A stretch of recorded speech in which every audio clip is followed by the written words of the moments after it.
Welcome back to the మా YouTube channel అనంత జ్ఞాన. మీ కోరికలు నెరవేరడానికి శ్రీ వెంకటేశ్వర స్వామికి ముడుపు ఎలా కట్టాలో ఇప్పుడు మనం తెలుసుకుందాం.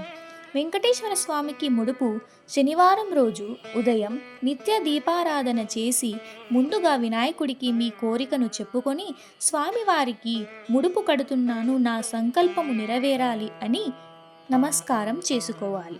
ఆ తర్వాత ఒక తెల్లటి బట్టను పసుపుతో తడిపి ఆరబెట్టిన తరువాత 4 వైపులా కుంకుమ పెట్టి అందులో 11 రూపాయలు ఉంచి స్వామిని స్మరించుకుంటూ మీరు ఎందుకు ముడుపు కడుతున్నారో మనస్ఫూర్తిగా భక్తితో స్వామికి చెప్పుకొని డబ్బు పెట్టిన పసుపు బట్టని 3 ముడులు వేసి శ్రీవారి ఫోటో ముందు పెట్టాలి.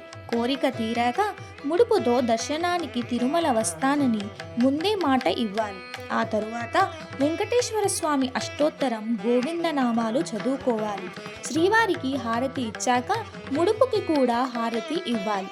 ఇలా ఆ ముడుపును మీ పని అయ్యే వరకు స్వామివారి ముందు ఉంచాలి. కోరిక తీరిన తరువాత ఆ ముడుపును తీసుకొని తిరుమల దర్శనానికి వెళ్ళి ముడుపుతో పాటు కొద్దిగా వడ్డీ కూడా కలిపి హుండీలో భక్తితో సమర్పించుకోవాలి. స్వామివారిపై నమ్మకం ఉంచి ముడుపు కట్టిన వారి కోరికలు తప్పకుండా నెరవేరుతాయి. ఇలాంటి మరెన్నో వీడియోస్ కోసం ఇప్పుడే మా యూట్యూబ్ ఛానల్ని లైక్ చేయండి, షేర్ చేయండి, సబ్స్క్రైబ్ చేయండి. పక్కనే ఉన్న బెల్ ఐకాన్ని యాక్టివేట్ చేసుకోండి.